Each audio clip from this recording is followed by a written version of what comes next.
Hello everyone, my name is Riley, and I am the creator of this documentary. I wanted to come here and give you a warning. This is a tough subject, as well as there's speak of a suicide, but I hope you still watch it because there is a powerful meaning behind all of these stories. Does it look a little dark? Or can you see my face fine? I think your face better. So I lost my grandmother, Deb Siebels. It was definitely kind of like a grandmother relationship. As I've gotten older, we've gotten closer, I would say. She kind of died in her sleep. My aunt, I actually lost a couple months after that. I grew up knowing her until I was 11 years old, is when we stopped talking to that side of the family pretty much. Didn't have that much of a relationship near the end. I don't actually know how she died. So my grandpa's name was Russ. I lost him when I was 21. He was okay. We were not really close. He died from liver cancer. And I've lost 3 of my grandparents, as well as a couple of close family friends. Then attended another funeral in 2013, and that was my grandpa Vince. It was just like any other grandparent relationship with grandchild. He had suffered a heart attack while in surgery post is when he had passed away. And then my grandmother's name was Sandy, and she passed away in 2018. It was a very weird, like, not super close grandmother relationship. It was more like I'd only see her really for the holidays. How my grandmother died was actually kind of a mystery to doctors. They found out later on she had a liver thing going on that nobody knew about, so. I recently lost my dad. We had a pretty close relationship. He was a cook and a sommelier, so he was a little bit more autistic. We were caretakers on a private property up in Frisco. Got a really, really long driveway that he plowed regularly, and he went out to plow it one morning and he flipped his skid steer. For some reason, one of the biggest losses that stands out is someone named Dante, who was one of my coworkers. He was somebody who just made everything lighthearted. He was a fun person to be around. He was really sweet. He killed himself 2 days after his 30th birthday.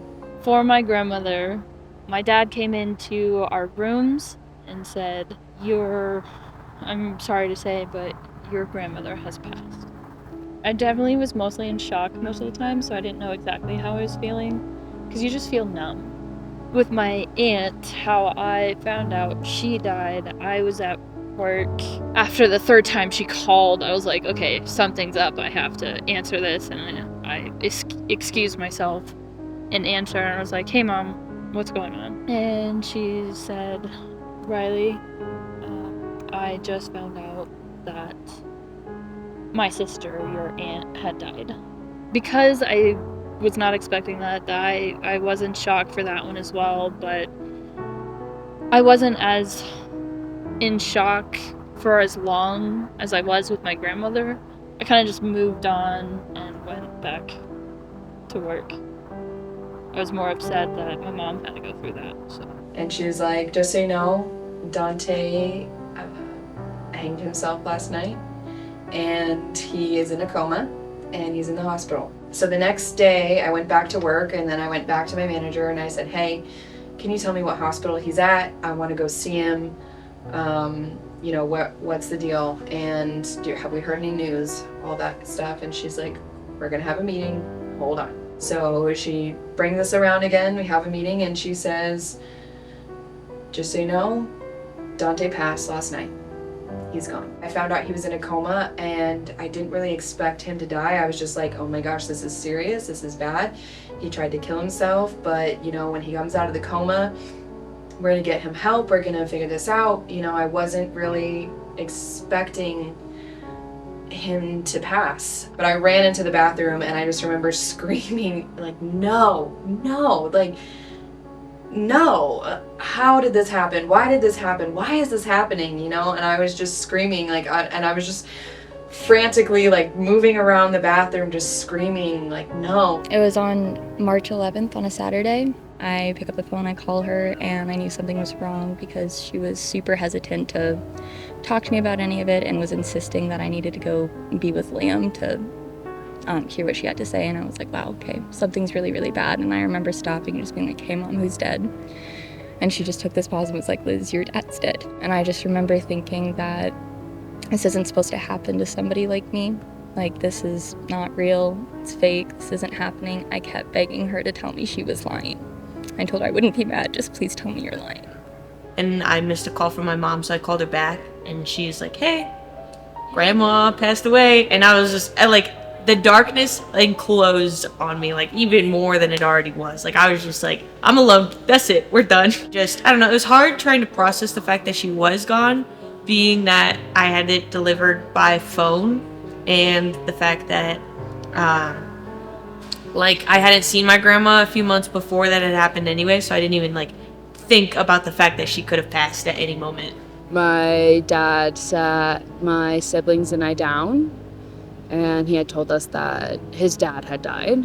It was very difficult because we didn't get to say goodbye in any sort of way. It was an all of a sudden point, and he was just gone, and that was hard. The next morning when I woke up, I got the call from my cousin. When I got that text, I don't think a lot went through my head. It wasn't a whole lot, it's just kind of nothing. And then I think because of nothing, I felt guilty. With my aunt, there wasn't really much I needed to do to cope for that, I would say. I don't think I coped at all. I didn't feel enough to feel the need to cope. The way I coped was definitely having my friends around me, and then I just kind of kept working business as usual. I guess my coping was to work, to continue, to avoid. It led up to just a complete breakdown because I wasn't actually dealing with it. I wasn't actually coping with it. My mom and I, especially, I think, drank quite a bit after that had happened to cope. And I don't think it got really bad, and I was lucky enough to have a great support group. I do not recommend just working until you don't think about it anymore. It's definitely not a healthy coping mechanism. Called out the next day from work, and I just took those 2 days to really just talk to my parents, that support system, and finally feel what I'd been feeling. Finally grieve. For my grandmother, I coped by just being with my family, in a way basically celebrating her life. I started therapy. I'd already been in therapy, so that was really helpful. Playing rugby here really helped, just being with my team. I think I was surrounded by a lot of people who cared about me and had more skills than a lot of other people might have access to. So I really did appreciate them actually kind of pushing people away for me, just because everyone asking hey, what's wrong? Hey, what's going on? Why are you crying? And just having to keep repeating myself of oh yeah, this happened was getting really tiresome. There was varying reactions amongst my family, and the way that I interpreted his death and the way that others interpreted his death. I've also let those other family members feel the way they feel and respected that. So getting that same respect now. Respecting each other's process in that is important. Being able to still talk about them and reminisce about them, I think, is really important. How people would ask me questions of what was she like. I think that's what really helps me, is being able to talk about it. I wish people had asked in general. I wish people would ask me more about it. I think everyone around me has moved on, and I still feel like I'm stuck in the same spot, and I feel awkward being upset about it at this point. I feel weird bringing him up. I don't want people to think I want attention for it, but it still feels really, really fresh for me. Something I wish would change is the judgment of how people grieve. I felt judged by myself. I judged myself how I felt. There shouldn't be any judgment for how people grieve. People grieve differently, and there's nothing you can do about that. That's just how it is. And then, because I had missed that table, greeting that table, because, I was crying, it was just difficult, obviously. They took me in and had yet another meeting with me, then said, basically sign this paper that that says if you make one more mistake at work, one more mistake, you're fired. A lot of people's views on counseling and therapy and that kind of thing, it's so taboo, and it's so just not understood and looked at in a weird way that people think that it's wrong or weird or something if they need to utilize that. I hated when people would try to explain it away. I really wish people could just be raw with it, or just flat out say, you know, this sucks and it's not okay. I think we can't be so afraid of it and fearful of it. It happens. It's what it is. I think media tends to look at death in a very negative connotation. It's not, you know, as negative as it needs to be in today's society. I think people just need to be okay with death more. I really wish that more people would kind of celebrate the life, play their favorite songs or wear their favorite colors, and like have something that more represents that person rather than just a service to have a service. I wish someone would have just told me to not be so angry. The other thing too that I think is hard when you lose somebody in the grieving process is that it comes in waves. The world definitely feels like it's collapsing in on you, and it's not. It's just like a really long breakup with somebody. You know, when you lose somebody like that, it's gonna feel like this really, really big hole in your heart. And the hole's never gonna go away.